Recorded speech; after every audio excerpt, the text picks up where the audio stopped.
and shout. But know that before too late you'll hear the cry of the dead. Oh, we rise and fall together in a perfect harmony. The search goes on forever, we're lost in change. Hear the cries.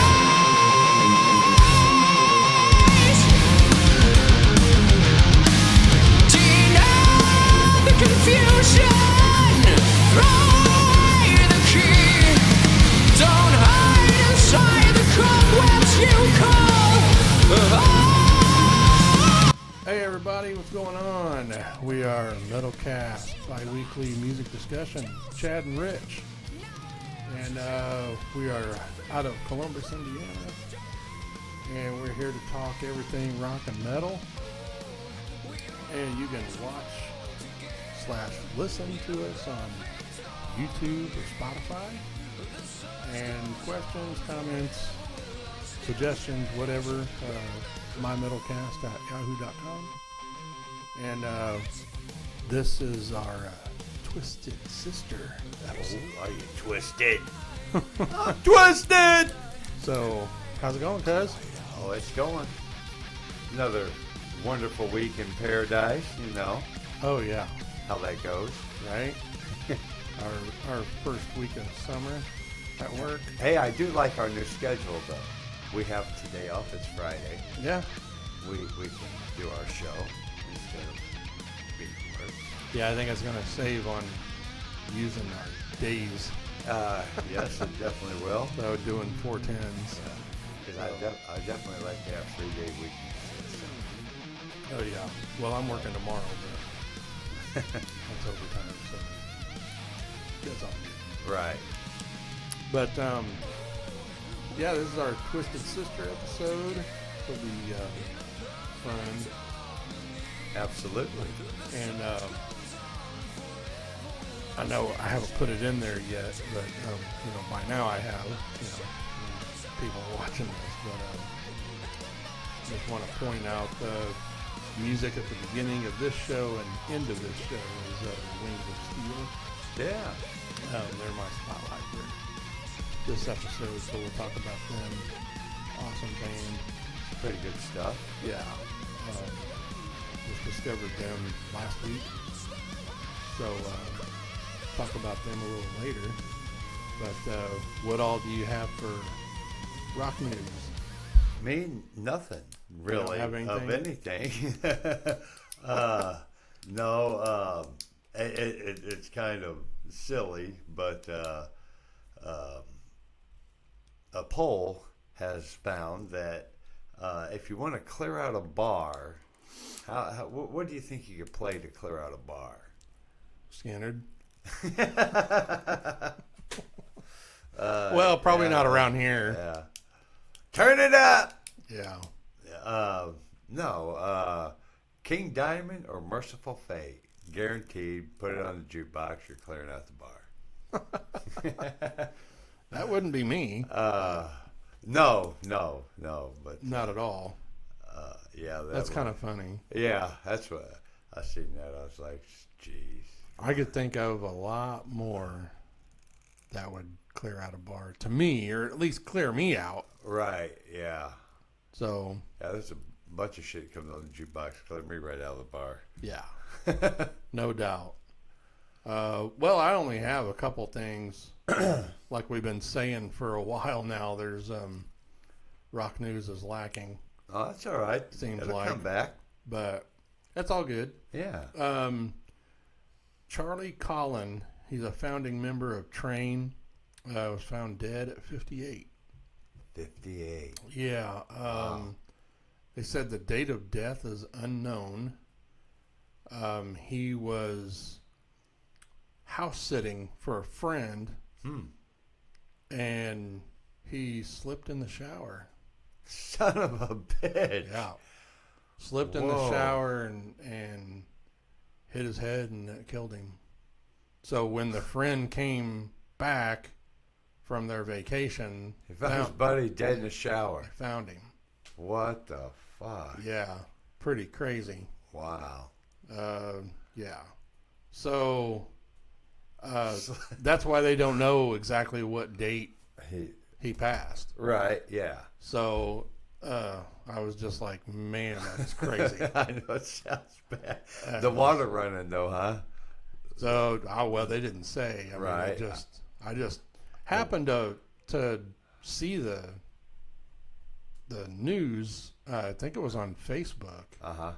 And it just said, founding member of Train dead. And I was just like, whoa.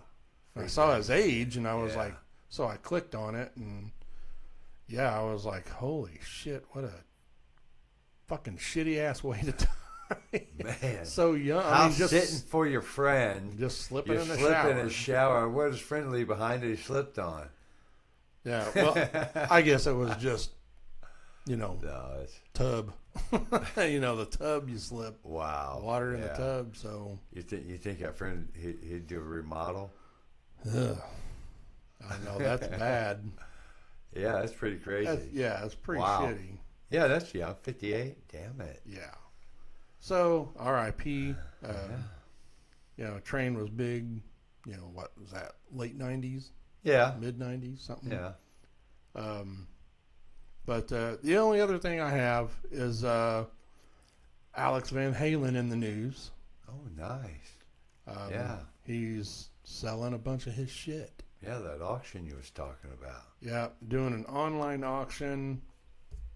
You can sign up for it now. You have to go to the auction website.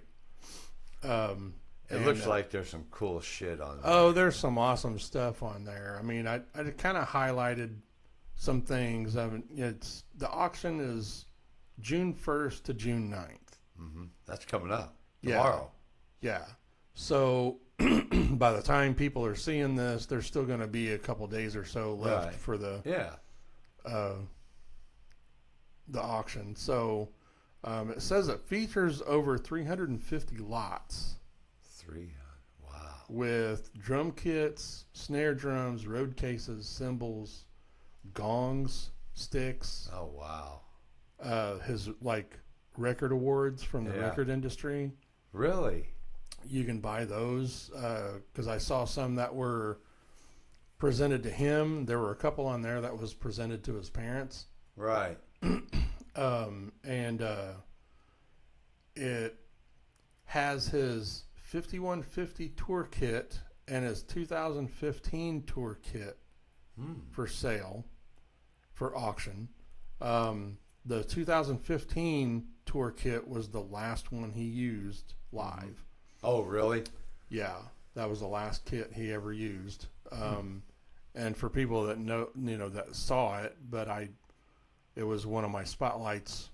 I don't remember what episode it was, but it was the Modern Drummer. He was doing. Alex Van Halen had an award from Modern Drummer. Yeah. And they did that little video series, and the kit that they used was donated. He let them borrow it, and it was the 2015 tour kit. That's because Ray Luzier from Korn, and Jay Weinberg from Slipknot, and Mike Portnoy. They got to play on it. They got to play on it. Yeah, I remember you saying that. So, but I thought this was interesting. Yeah. The 2015 tour kit starting bid, $60,000. Wow.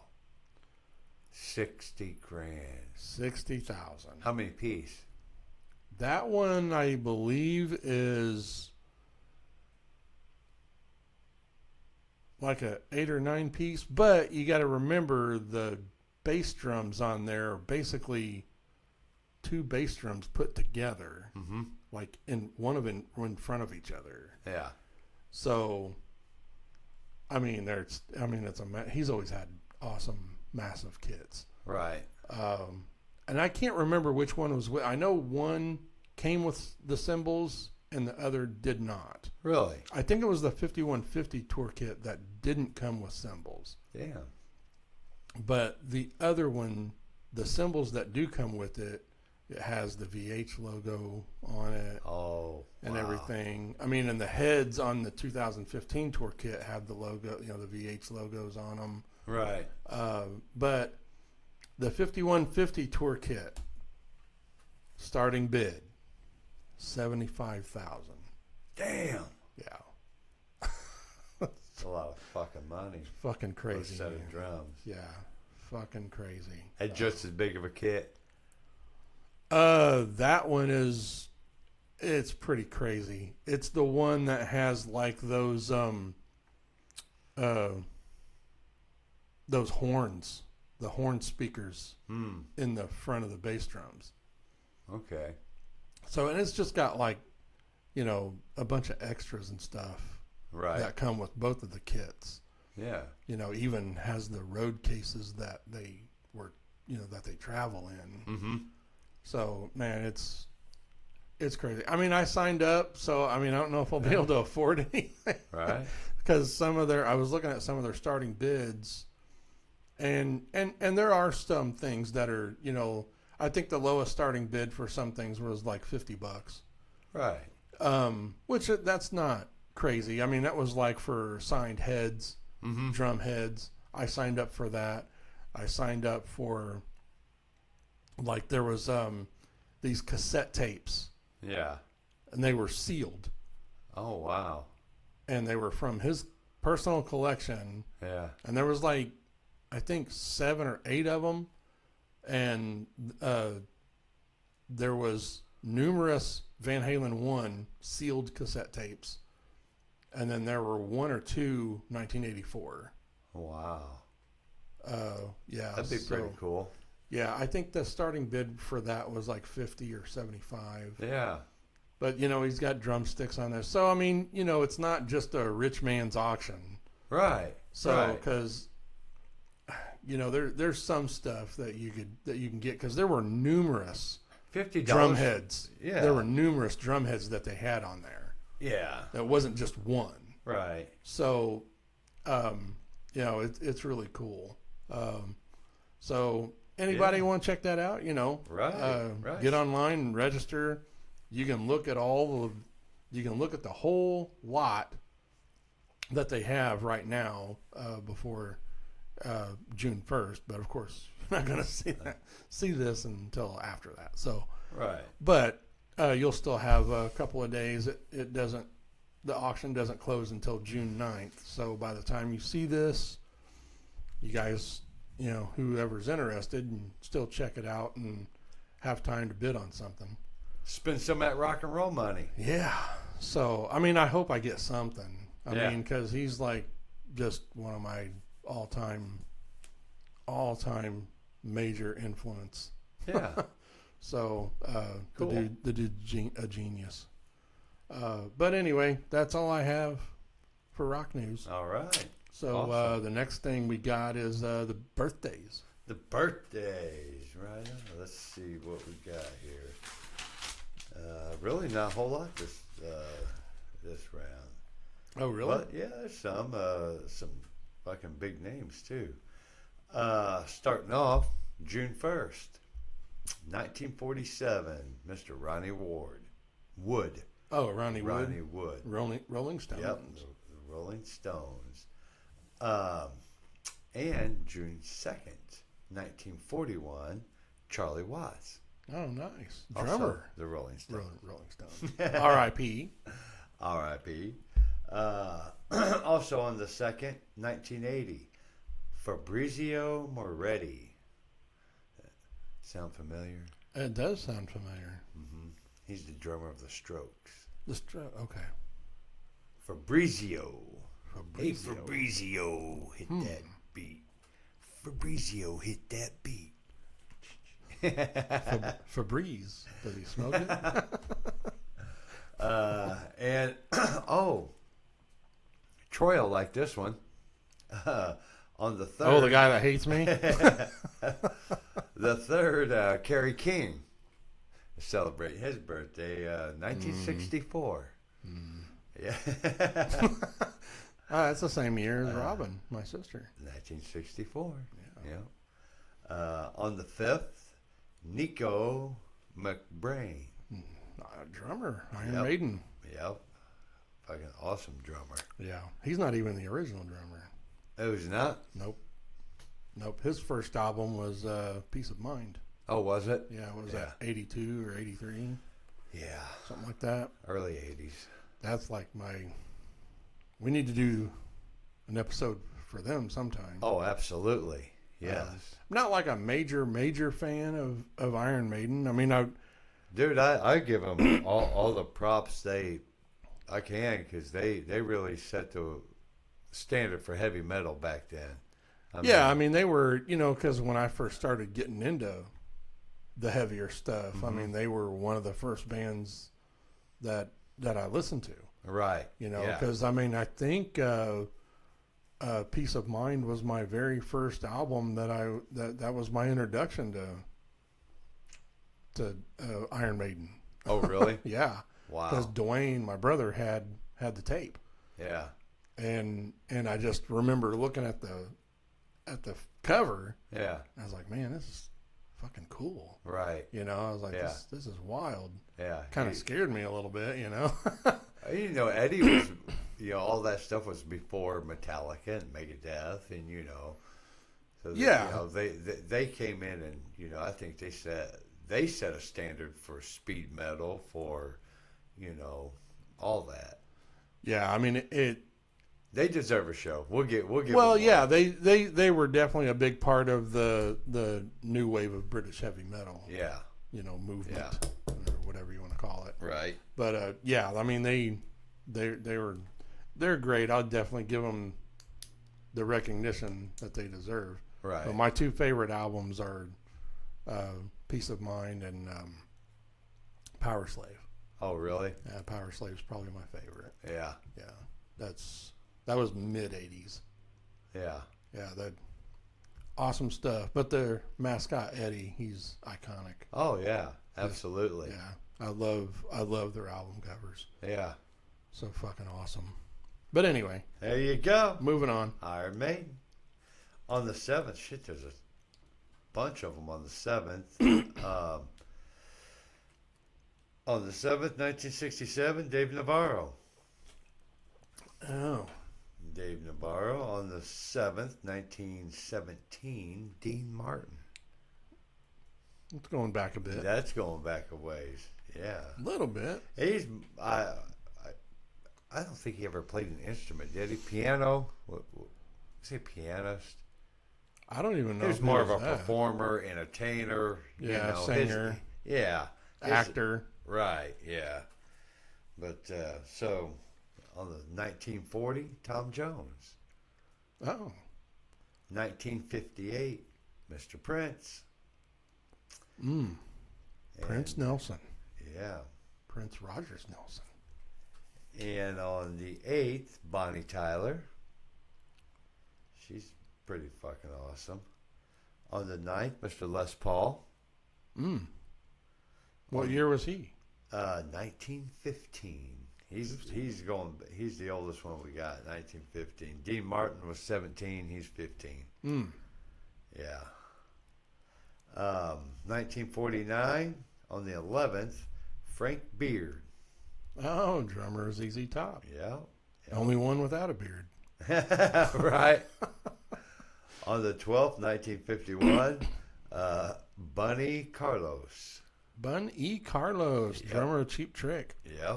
Yeah, he's man, I wish he was still with Cheap Trick when we saw him last year.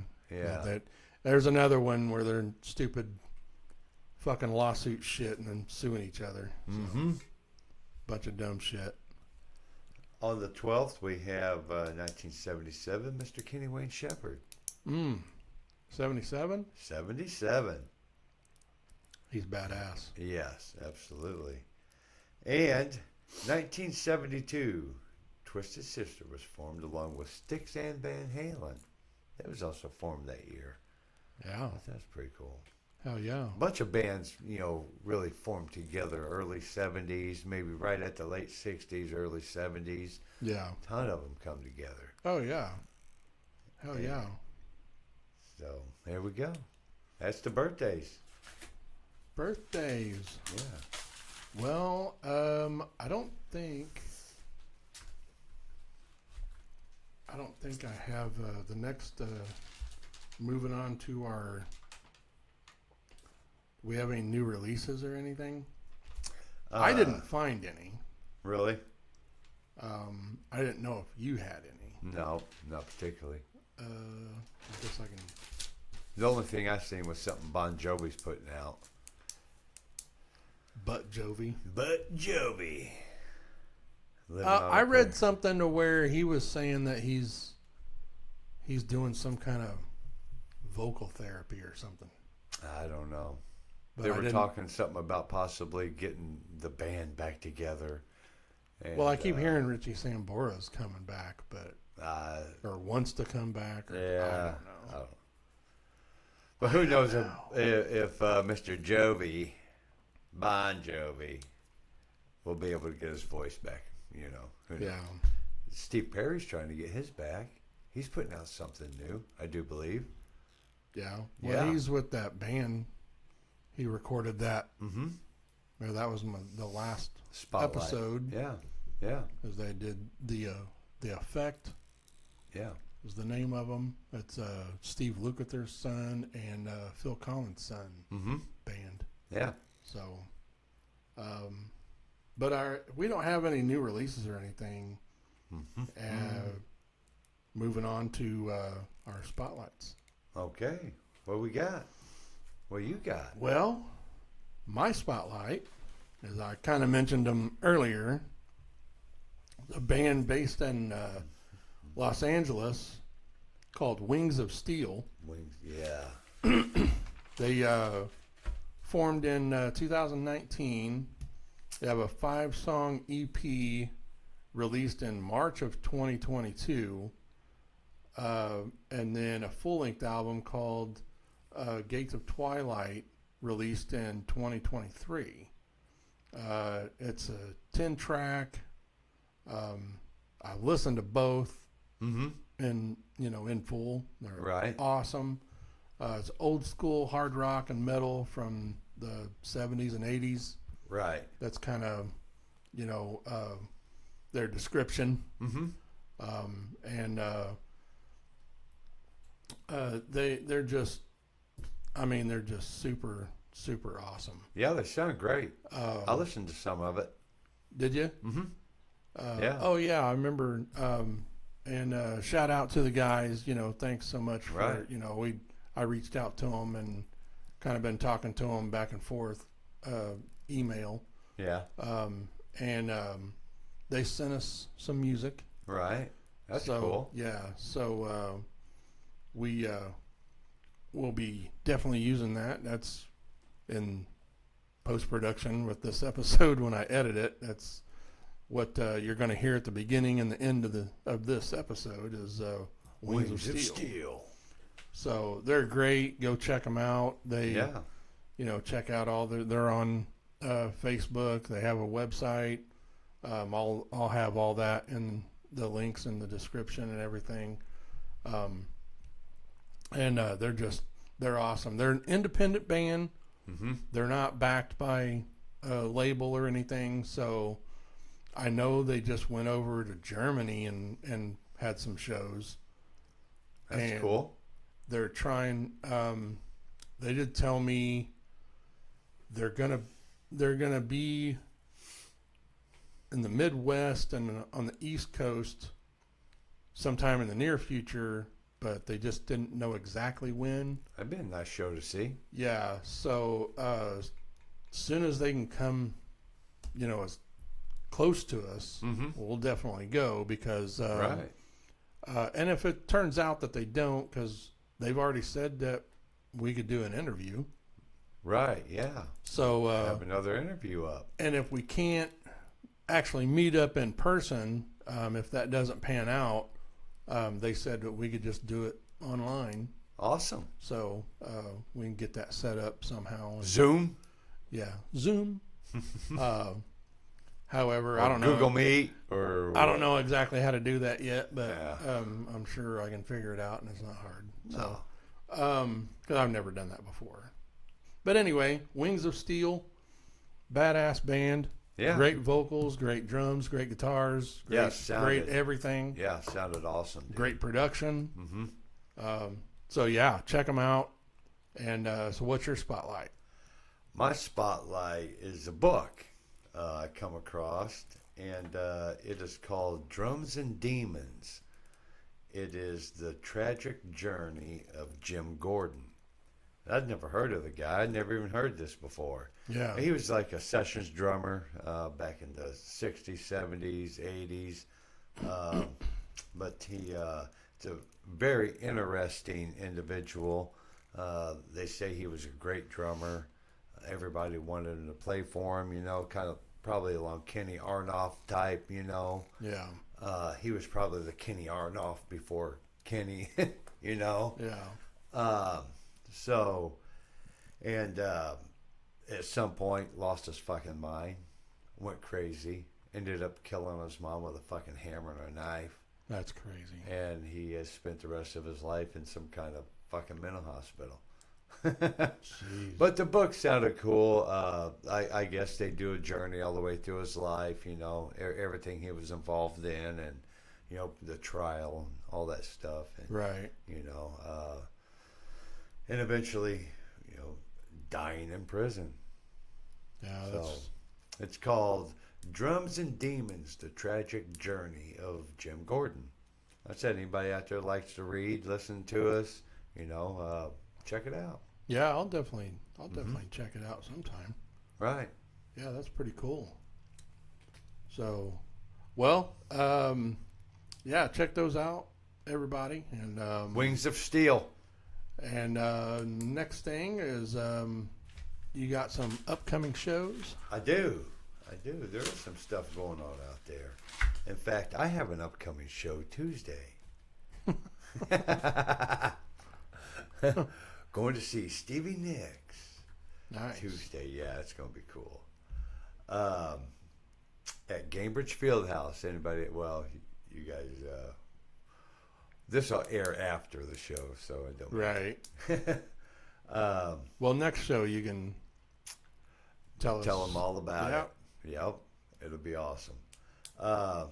James Taylor is coming to Brown County Music Center June 11th, 2024. I'm not quite certain what day this airs, but I think, what day are we going to air? This will be... so surely anybody listening... It'll be a week from today. A week from today. Right? Yeah. Oh, okay. So what's that? Yeah. That'll be June 7th. Right. So anybody here in Indiana, listening to us, right there on the 11th, Tuesday, James Taylor, Brown County Music Center. That'd be an all right show. Nice, mellow. I bet that would sound real good inside Brown County too. Yeah. Yeah. Everclear. I seen them last year down there in Brown County. Did you? Yeah, that was a pretty good show. They are playing the Vogue on June 22nd. The Vogue there in Indianapolis. Cool. Yeah, we was just there. Yeah. Saw the awesome guys in Southern accents. Southern accents, right. But yeah, I'll see them on the 8th, June 8th. Oh, so yeah. Show I'm going to see. I'll tell you guys all about it. hopefully I'll be able to go. You're right. The Flaming Lips, they're going to be at Everwise Amphitheater on the 26th of June. So that's coming up. I've never seen them guys. I heard about them. First time I ever heard the Flaming Lips, I was listening to a DJ out of Chicago, Mancow. Anybody up here in Chicago listening, they know Mancow. Real wild morning show. Yeah. But he was a big Flaming Lips fan. I've never seen him. I think it'd be an all right show to go see, check out one time. Yeah. But Roger Daltrey has canceled all his shows. Anybody out there had plans to see Roger Daltrey do his thing he was doing? I think it was like an acoustic thing. I think I mentioned it sometime before. Yeah. But for some reason, he has canceled all his stuff. That sucks. Yeah. And anybody out there remember Wasp? Oh, yeah. Yeah, Wasp. They're doing a 26-show tour from October 29th to December 14th. The closest show to us is Nashville, Tennessee. And they are playing their first album in its entirety, every show. It is called, something fall tour, 2024 fall tour. Something. But that ought to be cool. Any Wasp fans out there, you know? Yeah. That'd be pretty cool. It is spanning from, they're starting off in Seattle, Washington, and going to end it in Hollywood, California. And they're doing, I noticed it said something about some kind of Sweden festival. So after that didn't have a date set, so whenever that is, right, they'll be going over to Sweden to do that. That's pretty cool. Yeah. You know, still being able to travel, because shit, how long has Wasp been around? Ever since we were kids, you know? Yeah, no doubt. Long freaking time. Yep. So that's pretty cool. They're still out there doing stuff. Oh, yeah. Cold Chamber starting a tour in August. KK Priest with Accept. I know I've mentioned them. That's coming up. Their tour starts in August. And in September, they're real close to us. Well, not real close, but the closest they're going to come is on September 5th in Moline, Illinois, and on September 7th in Des Plaines, Illinois. Man, I'd almost go see that Des Plaines show. Yeah. That'd be pretty cool. I don't know what day the 5th or the 7th fall on in September, but still, that'd be pretty cool. So that's coming up, you know. Anybody out there listening? Check that shit out. Hell yeah. Our good buddy, Mr. Robert Rolf Feddersen, he's got a couple shows. On the 12th, he's playing Taze River in Lafayette, Indiana. And that's a 7 o'clock show. That's a Wednesday. On Thursday, the 13th, at the Guggenhaus Brewing Company here in Indianapolis. That's a 6 o'clock show. Hell, I may be able to check that out. That'd be all right. Saturday the 15th at Riverlands Brewing in St. Charles, Illinois. And Thursday on the 20th at, I think it's Tiger Toadhead Brewing Company in Mundelein, Illinois. So he's got some shows coming up. Staying busy, doing some stuff. Oh, yeah. So that's it for any music coming up. Nice. Yeah. Well, about ready to get into our featured band. With the 6 shot? Yeah. Here we go. Yeah. All right. Our 6 shot is next. And as you guys know, we don't discuss it. We just kind of lay it out. Yep. It's kind of a surprise. Yeah. Yeah. We don't tell each other what we've picked. This was an interesting one too, because I mean, everybody's heard of Twisted Sister. Yeah. But have you really heard all their stuff? Right. You know what I mean? And so it was pretty interesting going back and listening to from their all their stuff. Yeah. Yeah, that's pretty cool. Well, I don't think, like I told you earlier, I don't think I had ever heard their first album before. Right. So I kind of skimmed through it yesterday. So, and it's pretty cool. Yeah. Yeah. But do you want to start? Yeah, I'll start it off. My first one is Day of the Rocker, which is off their first album, Under the Blade. And that was a pretty cool tune. Yeah. Pretty cool tune. And I kind of kept my theme going with just rock and roll. Yeah. Well, my first one is I Believe in You. It's off of Come Out and Play from '85. Right. I always thought that was a cool song. Yeah. I have that on vinyl. Do you? So, yeah. Oh, nice. Yeah, it's a really cool vinyl, like the outer cover, like the thing lifts up. Right. On it. Yeah, it's pretty cool. It's wow. Pretty cool vinyl. That's neat. But that's my first one. You're right. Okay. My second is Bad Boys of Rock and Roll. And it's off Under the Blade. Oh, okay. Yeah. I really liked quite a bit of stuff off that Under the Blade. Oh, did you? Yeah. Well, my second one, which it's a good song. I first heard it. It was used in a movie. Mm-hmm. It's kind of like a B movie, right? That I love from the '80s. Yeah. Called Combat High. Combat High. Yeah, it has Keith Gordon in it, who was in Back to School with Rodney Dangerfield. He played his son, and he was the main. He was the main guy that bought Christine in the movie Christine. Yeah, yeah. That's Keith Gordon. Right.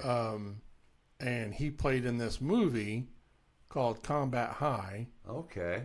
And it was one of George Clooney's first movies. Oh, for real? He was in it. That's pretty cool. Had Jamie Farr from MASH in it. Oh, nice. And it had Wallace Langham in it. He played... That would be a... Wallace's... I mean, I don't know if people know him by name, but he was kind of the nerdy lab guy on CSI. But he played Keith Gordon's best friend in it. Okay. And if you've never seen it, you should watch it. Yeah. I mean, it's Combat High. Combat High. It's a Dick Van Patten plays the principal in it. Oh, yeah. And it's at the very beginning of the movie, because they're known as pranksters, and they get in trouble. And slackers. You're slacker, McFly. And then they end up in big trouble because they get expelled on the first day of school. Oh shit! And they end up in big trouble on their way home because they impersonate construction workers, and they get sent to military school. Oh fuck! So that's Combat High. Yeah, it's a great movie. But at the beginning of the movie is where this Twisted Sister song is played. And yeah. Be Cruel to Your School. Yeah. And it's off of Come Out and Play from '85. Yeah. So that's my second one. I hate how they spell it. Because they spelled cruel in school really fucking stupid. But right. But it's a great song. And also, if you ever get a chance, check out that movie. It's really funny. Yeah. It's a great movie. I've seen it numerous times. I saw it just by chance back in the day. Yeah. And I've liked it ever since. Cool. So the girls watched it. They like it. They think it's funny. Yeah. So Combat High. Yeah. But anyway. All right. So what's your next one? Well, I've got Be Cruel to Your School on there. That's funny. Yeah. Hey, we've got one in common. There we so go. Far. Yeah. I was wondering how that was going to work yeah. with this one, if we were going to have any in common. Right. And that is a cool song, though. Yeah, it is. It's a cool song. I mean, like I said, I hate how they spell cruel in school. It's fucking dumb, but right.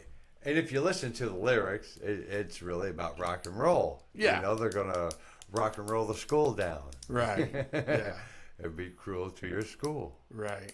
Yeah, it's pretty fucking cool. And it said, I think Alice Cooper played on it. I don't know if that was a remastered track or something, but it said Alice Cooper. Oh, really? Mm-hmm. Yep. Oh. Nice. Yeah, cool. Well, my next one would be, it's probably their most famous song, but I still love it. It's We're Not Gonna Take It. from Stay Hungry. Yeah. So that, in my opinion, is their best album. Stay Hungry. Stay Hungry. Right. So that's my third one. Well, my fourth, I've got We're Not Gonna Take It. Do you? I figured you'd probably have that one on there. Yeah. Well, I mean, you can't pass on a song like, We're Not Gonna Take It. Yeah. You're all worthless and weak. It's such an iconic song, and even from the opening drums. Yeah. The drum intro. Right. It's, that's classic. Yeah, it's instantly recognizable. Instantly. And it's their biggest hit. Yeah. And it's just it's a fun song in the, back in the MTV era, how we grew up. Oh, yeah. It was, the video was hilarious. Right. Yeah. And Twisted Sister. Yeah. Just hilarious. That guy was so funny in their videos. Yeah. So that's why I know it's their most played and it's their most popular, but to me, it's not one that's gone stale. Oh, no. I mean, it's still a great song. Oh, right. Yeah. So you're not skipping over it. Right. Yeah. I mean, anytime I hear it on the radio or wherever, I listen to it. Right. It's just a fun, awesome, iconic song. Yeah. So that's mine. Now drop and give me 20. And, you said that was on your list too. Yep. So my next one is You Can't Stop Rock and Roll. Oh, for real? Yeah. I love that song. Always have loved that song. That's from that's the title track to 1983 album. And yeah, I love that song. Always have. So that's mine. Do you have that one? I actually do. I figured you would. You Can't Stop Rock and Roll. I mean, to me, that's a pretty iconic song too. It is. It is, absolutely. And it reminds me at the beginning, it really reminds me of AC/DC. Yeah, just listen to it. Listen to the words, Yeah. And that riff at the beginning, it really reminds me of AC/DC. Yeah. Which there's nothing wrong with that. No, absolutely not. So what's that? We've got three in common? Yeah. We got three in common? Right. Well, we got two more. Two more? Yeah. You got one. Or... So I've got Stay Hungry, title track to 84. That's my next one. Yeah. So always loved that song. Right. I remember my brother having that tape. Oh, yeah? Yeah. So, and that's like the first track on the album. Mm-hmm. So I always thought that was a cool song. Yeah, it is. Absolutely. Well, my last one is I Want to Rock. I had to put it on there. That's on mine too. Is it? Yeah. I had to put that one on there too because I think I probably like that song even a little bit better than We're Not Gonna Take It. Mm-hmm. I think if I had to pick an absolute favorite, it would probably be I Wanna Rock. Really? Yeah. I mean, I just like everything. I like the vibe to the song. Yeah. The beat, the way, the way he sings the vocals on it. I think it's cool. So right. Yeah. But that's an awesome song. That's another iconic song. That never goes stale. So what do we have? 4 out of 6? Yeah. That's not bad. So I think we had quite a few the last show, didn't we? Yeah. The Elton show. Yeah. That Day of the Rocker is a pretty kick-ass song. Yeah. It is. Yeah. I like it. But yeah, there's our MetalCast 6 shot. Right. And that's going to be leading right to into the feature band. Main topic here. Yeah. And the they're a great band. I mean, from what I've read, they don't. I don't think they're actually together anymore. Twisted Sister. Yeah. Yeah. From what I read, I mean, they formed in Jersey in '72, and really the only thing I wrote down was their classic lineup. They had none of these guys are like drummer, things like that. They're not the original, but the classic lineup is J.J. French on guitars, Eddie Ojeda on guitar, Dee Snider on vocals, Mark Mendoza on bass, and A.J. Pero on drums.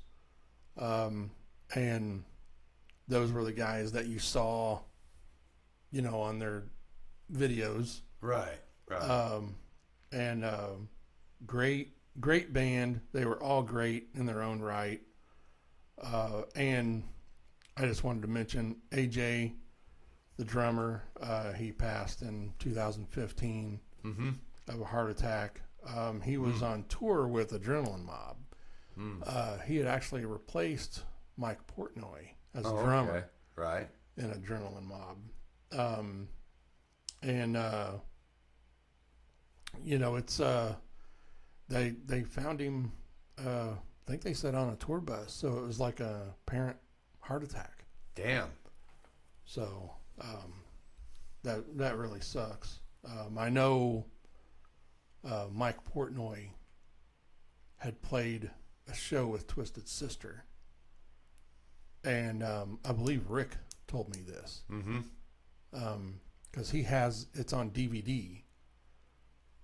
He said he was going to bring it in, show it, let me borrow it. Right. But he said they asked, like right when he died, they were doing a show or a tour or whatever. And the guys in the band wasn't really sure about going on since he passed. Right. But I guess his family, AJ's family, told him, no, you find somebody, because he would want you guys to finish it out. Right. So they got Mike Portnoy to That's do it. Cool. Yeah. And he said the really cool thing was they had this clip of AJ doing his drum solo from, I don't know when it was filmed, but Mike Portnoy learned that freaking drum solo hit for hit, and it was playing behind him as he was playing it live. Really? The drum solo. Wow. Rick said it was just absolutely awesome. That's pretty cool. Yeah. So hopefully he'll bring that. No, 'cause I'd really like to watch it. Right? Yeah. But That'd be awesome. But anyway, yeah, they're an awesome band. Right, dude. They've had 6 albums, 2 EPs, 10 live albums. That's what I found interesting. Yeah, I know. They have a lot of live albums. Yeah, it's some pretty cool stuff. They have a Christmas album. I know, and I don't think I have that one. I have a lot of. I listened Christmas to albums. I kind of skipped through it. Did you? And the first one was the first track. It was pretty funny because they come out and it sounds like a traditional Christmas song, and then I think it's J.J. French. He's like, wait a minute, stop. He was like, this isn't Twisted Sister, and then they start doing their yeah, doing heavy stuff. Yeah, so it's pretty funny. What is it? Oh, have yourself a merry little Christmas. So yeah, it was pretty funny. Yeah, I'm gonna have to get that one. Yeah, they even have that on live. That's one of their live albums. Yes. Too. Yes. So yeah, I think that was 06 was when they put that out. I'll definitely have to get it. Yeah. Yeah. Add to the collection. It was pretty cool. Right. So, but yeah, they've got. Did you happen to see how many albums they have sold? How many albums they have sold? Yeah. No. I meant to write that down and I didn't. But, I mean, they're, back then, They're worldwide. what year was that? Like 83 or so when Tipper Gore, the PMRC, Mm-hmm. and they had that Congress meeting or whatever, and in walks Dee Snider. Yeah. And everybody was like, their jaws were on the floor because, I mean, he's a very intelligent person. Right. Oh, yeah, absolutely. So they were like surprised that he was, the things that was coming out of his mouth was, right. You could tell he was intelligent. Yeah. So, and just because you're rock and roll doesn't mean you're stupid. right? So they found out real quick that, I mean, he's just, absolutely ridiculous, with the whole explicit warning labels or whatever. Right. But, Yeah. it actually helped the bands. Mm-hmm. Putting the warning labels on them made them sell more records. Right, yeah, because everybody went, oh, fuck, there's something great. They said something bad in here. Yeah, we're going to buy this. Yeah. So Metallica said, fuck. Oh. But, yeah, I just thought that was hilarious. They're just all sitting there freaking out because there he is, this wild-looking dude from a rock and roll band. And, I mean, and he showed him up. Dee's a tall dude, too. He's not he's a big guy. Yeah, he's not a small person. Yeah.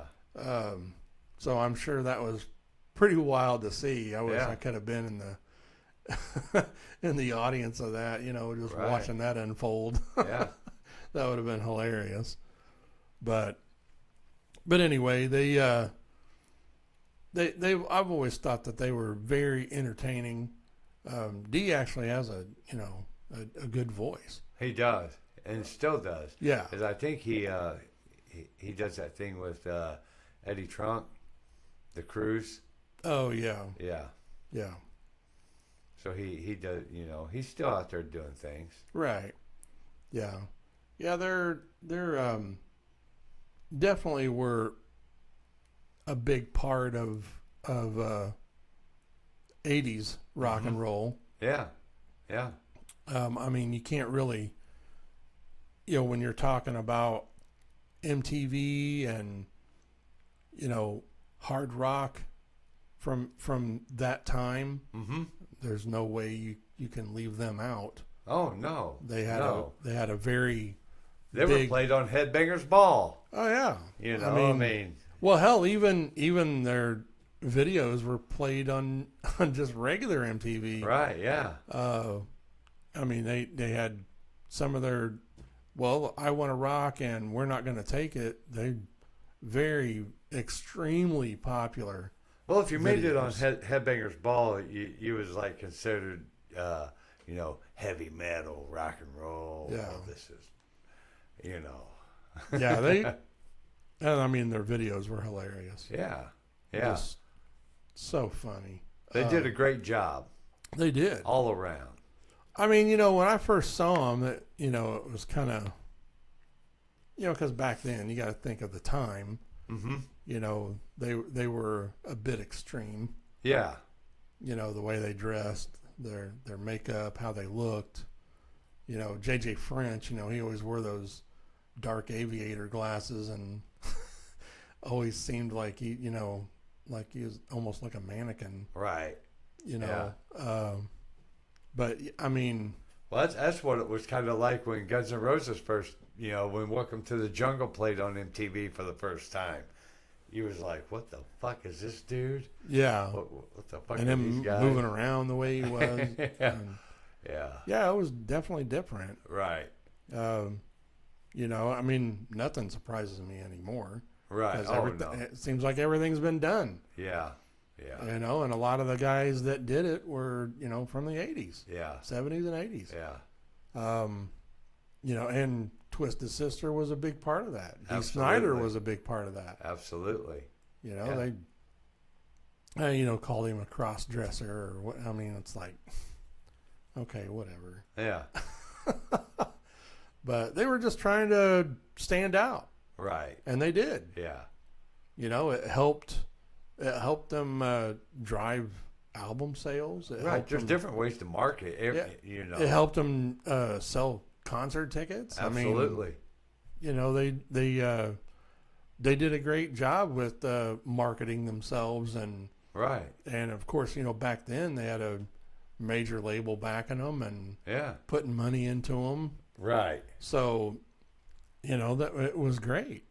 Let's see if it says what label they was on. Yeah, I didn't write that down either. I don't. That's Spitfire, Atlantic. It was on Atlantic. Yeah, Records. Atlantic. Yeah, Atlantic Records. Yeah, that's a huge accomplishment. Oh yeah, Atlantic Records deal. Shit, that was Led Zeppelin was on Atlantic. Yeah. So yeah. Right. Yeah, it's they definitely did a great job, and I mean, you know, and it wasn't just about their image or them, you know, the wow or shock factor. They had talented musicians. Yeah, they were very talented. Right. And they were very, you know, iconic. I mean, just look at, even if you're not into hard rock or even rock and roll or whatever, you've heard We're Not Gonna Take It. Oh yeah. And when that drum intro comes on, you know exactly what it is. Yeah. Yeah. It's just, I mean, it is just one of the most iconic drum intros or song intros ever. Yeah. So, right. I mean, that alone is an awesome accomplishment. Oh yeah. You know, anybody around the globe, they hear that, they're like, oh. Yeah, that's almost. We're not going to take it. Yeah. You know? So I mean, hey, he's right. We're not going to. It's played in sporting events and stadiums. Yeah, all over the place. Stadiums, amphitheaters, all over the fucking world. Yeah. So even if you're not even familiar with who they are, you know that song. It's just that iconic. Right. And whether you like it or not, I mean, you know, you got to give them props. Absolutely. You got to give them the recognition because they did an awesome job. Mm-hmm. And definitely was important to that era. Sure. And that genre. Every album they put out had a hit on it. Yeah. You know, I mean, it wasn't like they just put out one album and then a bunch of shitty ones. Right. Every album had a hit on it. It was good stuff. Yeah. That first stuff they done, it had, I kind of felt like some bluesy tone to it, and you know. Well, and they like were always they had kind of an AC/DC sound. Yeah. Well, and I noticed on their stuff they had a lot of, they were big with the drums at the forefront. Mm-hmm. You know, had a big drum sound. Yeah. And you know that was awesome. Sure. You know, especially for me being a drummer. Right. You know, that's AJ was awesome. Mm-hmm. Awesome drummer. And just the sound of his drums were awesome. Right. You know, I remember back then, you know, first hearing We're Not Gonna Take It or whatever. I'm just like, you know, that starts and it's like, wow, that fucking sounds awesome. Oh, I blasted it. I had a ghetto boom blaster, ghetto box, boom box, ghetto blaster, whatever the fuck you want to call it. Yeah, and just blasting Twisted Sister. Right. Yeah. Yeah, it's definitely and Metallica, AC/DC, Led Zeppelin. Definitely a big part of, you know, me growing up. Yeah. Just, you know, even my mom, you know, back then, she wasn't as conservative at that time, so she kind of loosened up a bit because that was after the divorce and everything from my dad, and so you know, she'd see their videos and she'd laugh. Right. Yeah. You know, she'd be kind of scared of D or a little bit, but right. how he looked, but you know, it was still funny. Right. It was good music. Yeah, and they were just playing a part, you know, just like exactly how Kiss did when you know, with the whole makeup thing and Alice Cooper. I mean, it's the same principle.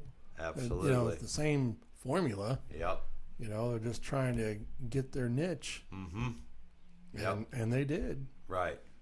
They sure did. You know, and like you said, they were they're all just awesome musicians. Yeah. Yeah. And the one thing I did tell you, I guess I'll say it on air, but the thing I found out about J.J. French, I thought was interesting. I don't recall the year. I didn't write it down, but he started not necessarily managing, but producing this band. And they had a band name before this, but the one I remember, they were called Crawl Space. And they were called something else before that. I don't remember what it was, but he helped them quite a bit. And then from Crawl Space, they ended up changing their name to Seven Dust. Oh, that's nice. So yeah.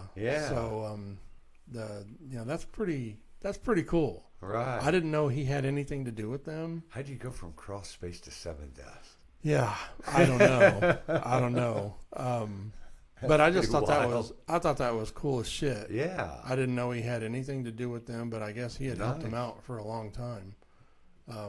Producing them, and I mean, he was even part of. He named them Crawl Space. Mm-hmm. From what I read. Right. So, but yeah, that ended up being Seven Dust. We're going to go see Crawl Space tonight. Well, I thought that was a pretty cool name for a metal band. It is Crawl Space. Crawl Space. Yeah. So that could be kind of gloomy and doomy. Oh yeah, absolutely. Yeah.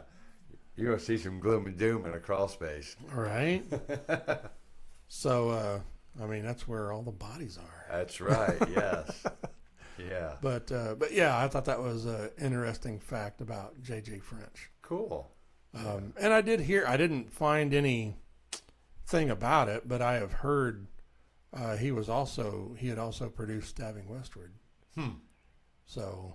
Well, it's nice to see those other contributions into the music industry, you know, rather than just what they've been originally associated with. Yeah. You know, they put their influences out there and contributions, and, you know, just kind of keep doing what they do, you know. Their lives revolve around music, you know, for some of them, for the most of them, you know. Yeah. Yeah. Well, I mean, I'd always heard that JJ was a producer. And then, you know, whenever Twisted Sister was doing stuff, he would play with them, but but I had no idea he had anything to do with Seven Dust. That's cool. So yeah. I thought that was pretty interesting. When I read that, I was like, oh wow, right, that's pretty fucking cool. Yeah. So, and they're a great band. Mm-hmm. Yep. So they got some good stuff. So, but yeah, I mean, you know, anybody, you know, I'm sure. Whoever listens to this, it's not like you haven't heard of Twisted Sister. Right. Everybody listening has. So, and whether you like them or not, I mean, you know, I'm sure there are people out there that doesn't care for them or whatever, but I don't see how you couldn't. Yeah, I mean, you know, you can't really, whether you like them or not, you know, you can't deny their impact. Absolutely. You know, just like, you know, I'll say it with Slayer. You know, I'm not a Slayer fan, but you can't deny their impact. Yeah, absolutely. You know, on the music industry. Yeah. So, but anyway, so yeah, you guys check out Twisted Sister. And that's leading us to our, we did our matchup. Mm-hmm. And we decided to match them up with Quiet Riot. Quiet Riot, yeah. Because Twisted Sister was formed in '72 in Jersey. Mm-hmm. Quiet Riot was formed a year later in '73 in L.A. So we got an East Coast, West Coast thing going on. Yeah, yeah. Which I thought was a good matchup. Yeah, absolutely. That was Rich's idea. So, He comes up with some good ideas occasionally. Every once in a while, yeah. There's a good one comes in. But no, it was a really good. I thought it was a good matchup, and it's going to be hard. I'm a fan of both bands. Yes, absolutely. I don't really agree with what Quiet Riot's doing now. Mm-hmm. Rudy Sarzo is the sole original member. Right. Since Frankie passed away. Mm-hmm. But I mean, it's cool that they're still going and they're still keeping the name alive and going. Yeah. They're touring and stuff, which is good. But and I don't blame them. I mean, you got a band like that. They were the first heavy metal band to have a #1 album. Right. That was in '83. Mm-hmm. So, I mean, they had some big milestones themselves. Oh, absolutely, dude. That's where Randy Rhoads came from. Mm-hmm. Rudy Sarzo. Mm-hmm. He's awesome. Yeah. He's played with Dio and Ozzy, Whitesnake. Mm-hmm. He's been in fucking all kinds of stuff. Great talent. Yeah, he's an awesome bass player. Awesome showman. Surrounds himself with great talent. Oh yeah, Yeah. yeah. I read his book. Mm-hmm. I think it was one of my spotlights. Mm-hmm. Called Off the Rails. Yeah. And it was about his time when he got into the Ozzy band early. It was like off the first album. Right. And how he just said how their touring was and how it was when he got in the band and how him and Randy got really close. And it was a good book. Right. But anyway, they're Quiet Riot's iconic. And this is going to be tough for me because I love both bands. So what's your take on the comparison? I think it's a good comparison. I think there's great talent in both bands. Yeah. And they've all done great things. To me, I gotta put Quiet Riot a step above Twisted Sister. I think they have made more of an impact with their songs, with their talent in the band. And I would agree. I mean, I hate to, kind of throw our featured band under the bus or whatever. Right. But I agree with you. Mm-hmm. I think only because nothing against anybody in Twisted Sister. They're all great talent. Yes. But to me, like Quiet Riot, I mean, Frankie Banali was really a major influence on me as far as drum wise. Really? And I've always loved Quiet Riot's sound. Mm-hmm. Oh yeah. And I think like it's a good comparison too because take Kevin DuBrow and Dee Snider. Mm-hmm. They both had unique voices. They do, yeah. Very unique sounds. Because Dee has a unique voice with his tone, and so did Kevin DuBrow. Yeah. And with his vibrato, not with just the tone of his voice, but the vibrato in his voice was unusual, almost kind of like a Stevie Nicks vibrato. Yeah. Yeah. And so I just for that, I just think I got to put them a little bit ahead of Twisted Sister too. Right. Just because, for one, their success. The very first #1 metal album Right. ever. Yes. That's major accomplishment. Major. Absolutely. And a lot of their albums were great. Mm-hmm. I didn't write that down, like how many albums they had, but or how many sold. Right. But they were, man, they were great.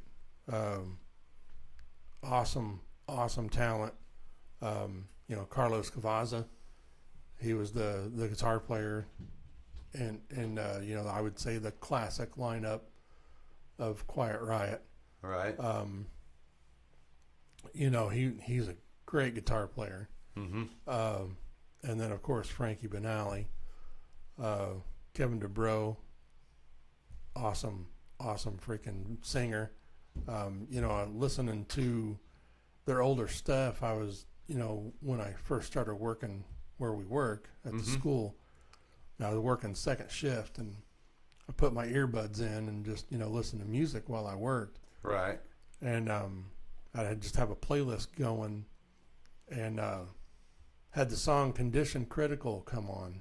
Oh, yeah. From Quiet Riot, the title track to that album. And I hadn't heard it in years. Yeah. And then I heard right before the lead starts, the guitar lead, how high he goes with his voice. Mm-hmm. And it matches the first notes of the guitar lead. I mean, right. It's just amazing. Yeah.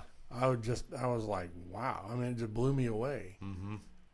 I'd always liked that song from back then, when I listened to it, but I just didn't, I was being younger, I didn't appreciate it as much. Right.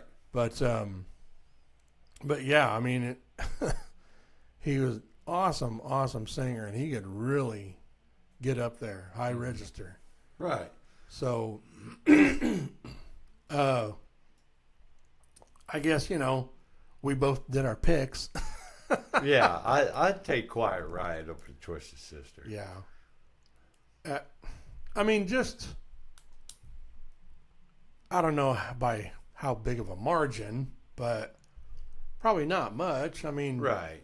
Twisted Sister was great as well. Absolutely. Very successful. Mm-hmm.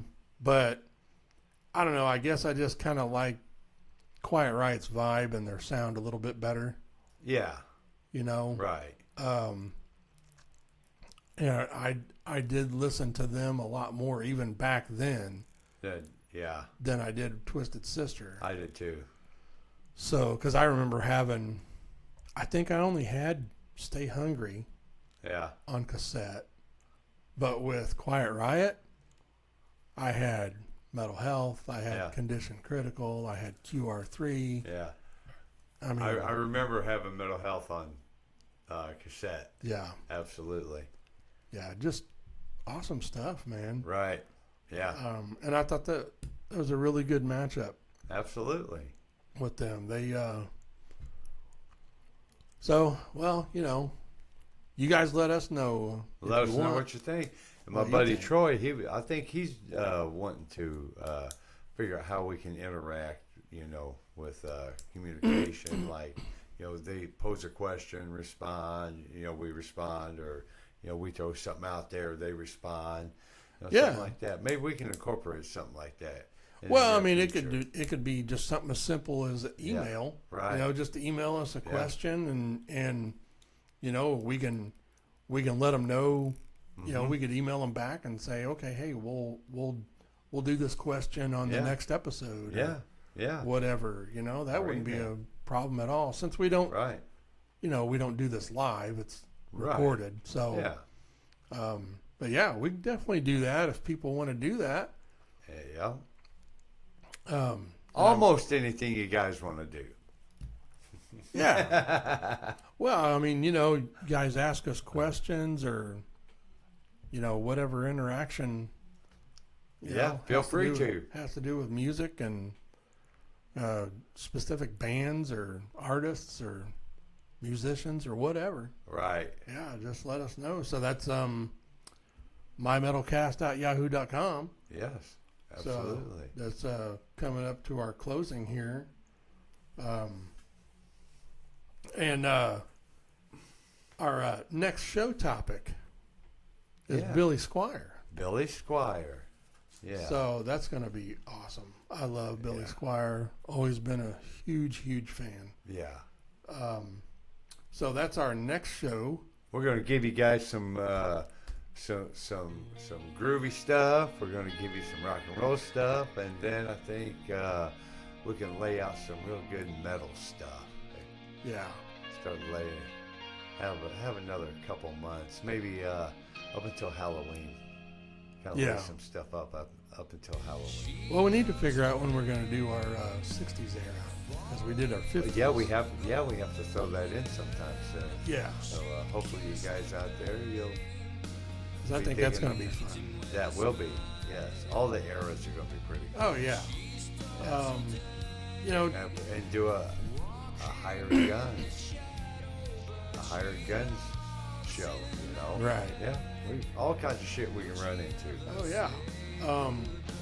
yeah. Make sure you listen, watch, if you dare, on YouTube and Spotify. And check out our past episodes. Yes. They're all up there on YouTube and Spotify. Mm-hmm. And our local mentions, 13th floor. Yeah. In Seymour, WJAA 96.3 in Seymour. Absolutely. 106.1 The River here in Columbus. Yep. And guys, check out 93.9 WMDX in Indy. They're out of Indy. They play some cool metal. Mm-hmm. They sure do. They're more recent radio station. Yeah. I don't think they've been around too long, maybe a couple of years or so. I thought WJAA was doing some kind of a metal segment at some point throughout the week. I'll have to check that out. Oh, yeah. Throw that out. Yeah, look at that and see if, because we'll definitely mention it. Yeah. So, I hope you guys like the show, and absolutely. You guys can send us an email, and we'll interact with you guys. So, till next episode, see you guys then. Stay metal. Keep on rocking.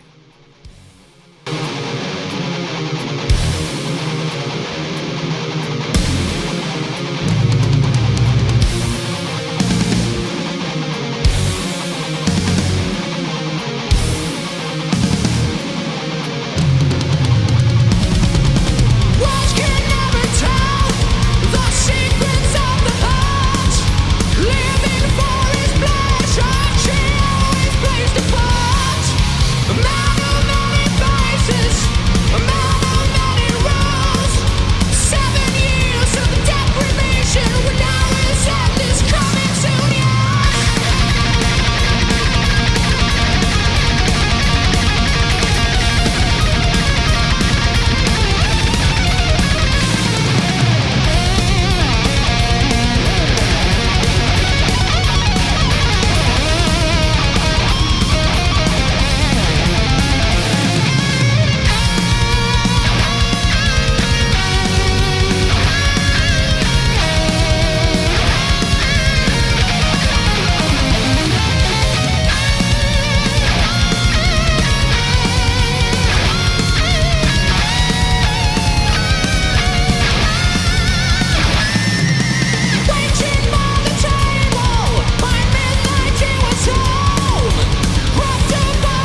and the storms of yesterday.